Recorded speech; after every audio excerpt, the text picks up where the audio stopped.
Fe at the beach, and we're actually coming from a place called Stumble Inn. It's a restaurant owned by an Australian couple with good Australian, like, you know, Western style food. And this resort here, which is Marlin's Beach Resort, butts into Stumble Inn right around the corner. And this is a Marlin resort. They got rooms. I don't know what their prices are, but a little bit on the higher end of what you get on Bantayan Island. And there's another island right there, and that is Hilatagaan Island. And then over to the left, another island you can't see, that's Virgin Island. So Virgin Island is a real tourist destination. One man owns that, and the whole island is like a tourist thing to go there island hopping and stay for the whole day. You ride one of these little bonka boats here, or pump boat, whatever they call them over there. And they've had to sandbag this beach here to keep the erosion down. And over there, they actually concreted and put, as you can see, car and truck tires there to level out the beach so that their resort has a little more real estate. And over here, as you can see, it's white sand, really nice beaches. Here in Santa Fe, that's the ferry port right there. That's, I mean, the ferry pier and port, Santa Fe.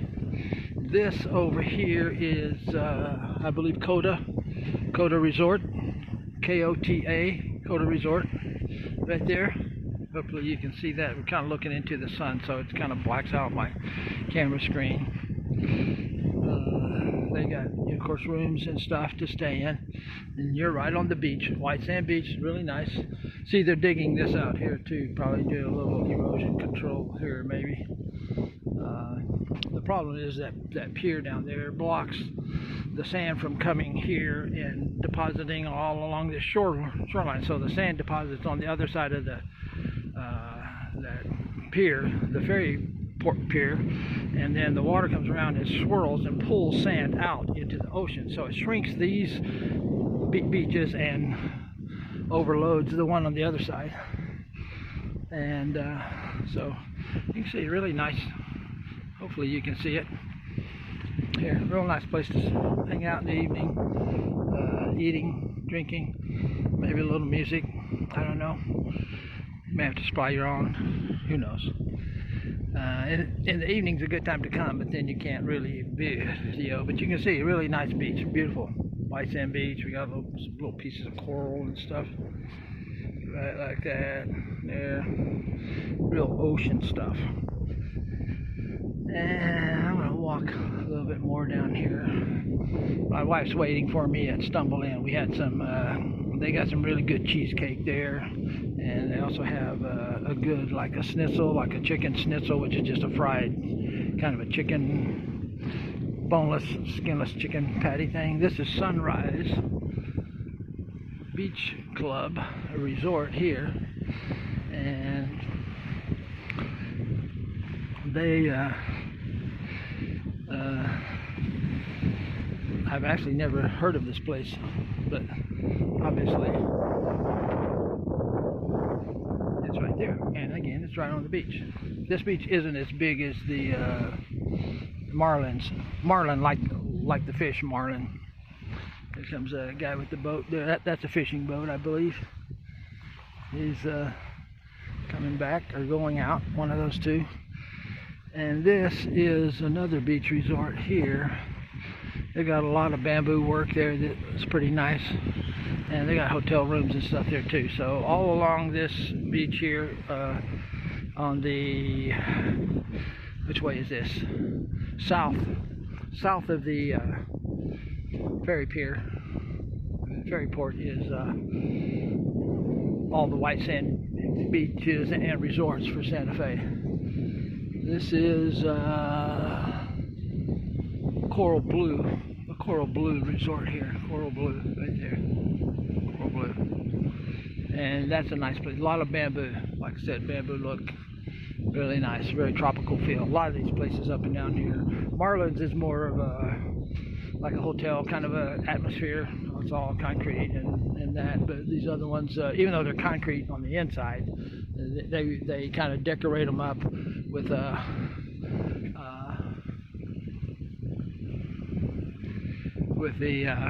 bamboo and cocoa wood and all that to kind of make them give that tropical feel. This has got one of the best seawalls here that I've seen. I'm guessing the government made this, but hopefully you're not getting too much wind noise, because again, we're at the beach. The wind's coming in this way, really nice, very cool. This is like a perfect day to be just hanging out at the beach. And this here is another resort there. Originally I was going to build my house kind of looking like that, where well, I still am. The bottom is on stilts and then the house is up there, but that's like a resort, one or two, like a vacation rental thing. It's almost like a house, but it's kind of like a yes, it's called For Rent Beachfront White House is what they're calling it right there. And so I haven't been inside or really looked at it beyond this, but it's a I think it's a house more than it is like a hotel room. There's a fish trap out there. If you see the bamboo sticking up in the ocean, like there, that's a fish trap. Over on the other side, Hagnaya, this is Cebu Island here. This is the north tip, and the port that you go from Hagnaya over to Santa Fe, and of course back, is right over there. And that's Cebu Island, and then you take a bus down to Cebu City, or you go across to the other side from here, and that's Bogo. Bogo's kind of like a medium-sized town.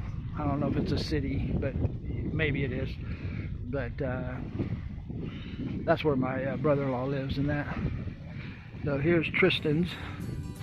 This is a popular bar. People come here and just hang out during the day. Hopefully you don't hear that music, because YouTube will throw a fit about copyright. But anyway, so I don't know if that's Tristan's right there or not, but it might be. But there's Tristan's Pizza. That's a pizza place.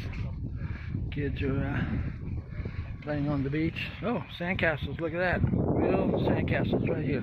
You saw it first on Bantayan Island in the Philippines. And from here we're pretty much back to just some miscellaneous land and stuff. So I'm going to turn around and head back. But we got a few ferries. This is during the COVID thing. We got a few ferries running back and forth. Now you have to get a permit or like a medical clearance, kind of a 1 day or 3 day pass, travel pass to go to Cebu Island from here and back. Use that same pass, but you got to get it at your town's tourist office. And every town, I guess, has a tourist office, or at least here does, because this is a tourist island type of a place. And then you can board the ferry. Usually the ferries run every hour, back and forth all day long. But now that there's no real tourism allowed, and everybody has to get all these forms, and they call them requirements, then there's no real tourism here. It's killing the restaurants and all the other tourist bars and stuff like that. A lot of my friends own restaurants and that, and it's just, I mean, it's killing them. They're having a hard time. They're actually having to close their restaurants, stop paying their employees, and just waiting until the island opens up to hopefully be able to open up again. And so we're going to go to this point here. This is a really nice beach here. Look at all this area here. It could be like a resort. Right here, this is a gorgeous beach. Look at that. I mean, it's already got like a seawall kind of a thing going, which seawalls really aren't legal here. I mean, they have distances from the high tide line back to where you can build any permanent structure, anything out of concrete, and that's typically 20 meters, so about 60 feet. Alright, well, we're kind of as far this way as I'm going to go because we're almost at the ferry pier, and this is just a bunch of boats and stuff. I don't think there's any resorts in this section here. There are some back off on the road there, back that way, but nothing kind of beach side. So we are going to, there's a couple of boats heading out to go fishing. You can hear their engines going like that. They're little one-cylinder engines with no muffler. And so, oh, by the way, those boats, I saw where they're, all the wooden boats, they're not going to register them any longer in the Philippines, the whole country. And that's all that they are. That's all these boats are wooden boats. Everything is wooden boats. So I don't know what the Filipino fishermen and that's going to do with all these boats, because they won't register them anymore. That's a new law. I don't know. It doesn't make sense to me, but oh well. They think they're going to push them into make a more modern boat, but they ain't got the money to buy a modern boat. You know, fiberglass, you know, with outboard engines and that kind of stuff. I mean, this is the kind of economy that we have here, is one where you get the most streamlined boat with a 6 or 8 or 12 horsepower engine, gasoline like a lawnmower or a lawn tractor size engine, and you go fishing wherever. As far as I can see, those boats will go out there day, night, big boats, little boats, whatever. So anyway, heading back now, and so since we've already been this way, we'll be back with more from my paradise on Bantayan Island. See if I can give you a scenic shot here. Bye for now, buddy. We're coming back from the beach walk here, and these are the fishermen coming back from their day of fishing. You can see all their fish nets here. These are some of their little boats. But anyway, that's Marlin Beach Resort there. So you can see they made a giant seawall with tires and stuff. A long time ago. This has been here forever. They got a pretty big place. Probably one of the bigger resorts here on Bantayan Island. And then Santa Fe, of course. So here's a little fishing boat here. You paddle these ones out. They don't have engines. They just paddle them out and do fishing just out here in the straits between here and Cebu Island over there. And here's another bigger boat, and it probably has an engine covered with the tarpaulin to keep it dry and rain and stuff off. So we got two boats, the paddle boat and pretty standard. I'm looking at this, I think it's got a flat bottom, which is not your standard thing. Yeah, it's got a flat bottom, not a Costco, not a tree hull. So that's a piece of plywood there, I'm guessing, in the bottom there, unless it is a piece of tree, but it's flat. It's not like a dugout a canoe. And then this one over here, yeah, so you can see it's dug out and curved right here. It curves and goes down and back up. That's a tree trunk that they cut out for the hull, the keel basically of this boat. And that's a flat bottom one that you don't see much. They almost always have these keels. That, you know, the Costco is KASCO or KASKO, I don't know. Here's another little boat here full of nets. So they take these nets out and they use these little soy sauce bottles or whatever they are to float them out there, and they put out their fish nets. This is just drift net or gill net, and catch a bunch of fish. Their little paddle right here, the handmade paddle. These are their swim fins right here. They have little plywood thing with a rubber strap that's just kind of nailed to the plywood or screwed to it or somehow attached to the plywood, and that's their swim fins right there. And here's all their fishing nets. They use like like flip-flop foam for the floats. If you took a flip-flop and punched out little chunks of that, you'd wind up with those little foam things. And here's the fishermen. Did you catch fish? This is the net. Again, he's got his lead weights on the bottom. Yeah. So, and here we are at Stumble Inn, where I started from. And there's my wife. She's sitting right there patiently. She didn't even come and chase me down. But this is a real nice place, like I said, if you want to, in the evening. I think they got a pool table here. Yeah, they got a pool table. And the beach is just right here, right in front. It's a great place at night to hang out. Here's some more fishing boats too. I know everybody likes boats. So this thing here is a marker flagpole.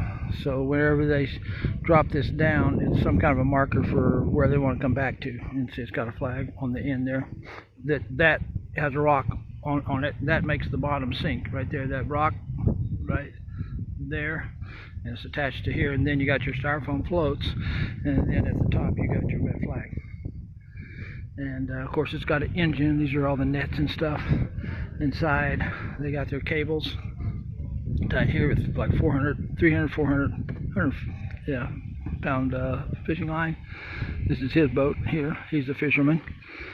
And they got a little permit number on them. And like I said, they're not going to register these boats no more. That's the Philippine law. Nowhere in the Philippines can you register a wooden boat like this anymore. And again, it doesn't make a bit of sense to me because that's the only kind of boat they have. So all these fishermen will be out of business until they buy whatever kind of boat they're allowed to buy. And they put these coconut leaves on the tops and stuff to keep rain out and sun and whatever other damaging stuff that could happen to them while they're waiting before their next trip. And show you some of the little propellers. And there's a little propeller. As Alexa says, it's got 6 or 8 in the rudder and the propeller. They got that little shaft, and they got bamboo or cocoa or something.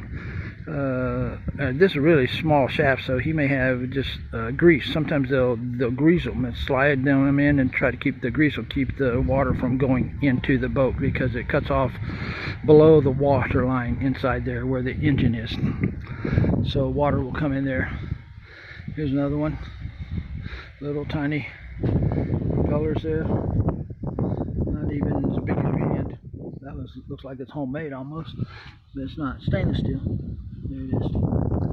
And boat anchor right there for you. And of course nets and all their fishing lines. They can put a tarpaulin over here and get some shade. And this is traditional styles here with this thing. So I don't know what, like I said, I don't know what they're going to do when you can't have boats like this no more. I mean, this is like the end of an age kind of a thing here in the Philippines. This is an older boat, a little bit rougher, but obviously they're still using it. That's my wife wondering where I am, and I'm right out in front of where she is, and she may not even know it. Right there at Stumble. Anyway, after here, you get down to the point of the island here, and that's a sandbar that'll sometimes go out. It shifts daily. It's there, and it's not there, and it goes way out here sometimes, and back, and it just shifts around. Here you're going around and heading north. This is heading south, and then you turn right, and you actually, I guess, would be heading, going south, turn right, you're heading west, and then it kind of curves around, and then the island and goes further up there, and you wind up rounding the bend up to going up the west side of the island. So there's an interesting seawall kind of a thing here. People built these things here, and they're all over the place. All these seawalls. I've never seen so many until I just wandered the beach today. But anyway, let's better head back. The wife's wondering, where the heck did he go? I met some friends down here that just kind of stumbled onto them. I was looking at one of the bars there, and they're kind of mourning the loss. There was 2 guys that have passed away this last week, island foreigners here, passed away, just natural causes, you know, I don't know how natural, but heart attack type health issues, older age and that kind of thing, and they're kind of having a little bit of a wake there, and we got a little bit of a rainbow right there, a little tiny one. Nonetheless, we got a rainbow tonight. And here, I'll do a video on all the restaurants that I like here, where you can get good food. Definitely good food. It's like not like you come here and go, I didn't really like that, but you'll like it. This is stumble in here, and they're a good place, and tons of foreigners here too, hanging out, doing their thing. So we will be back with more from my paradise on Bantayan Island. Lots of boats and beaches. Bye for now.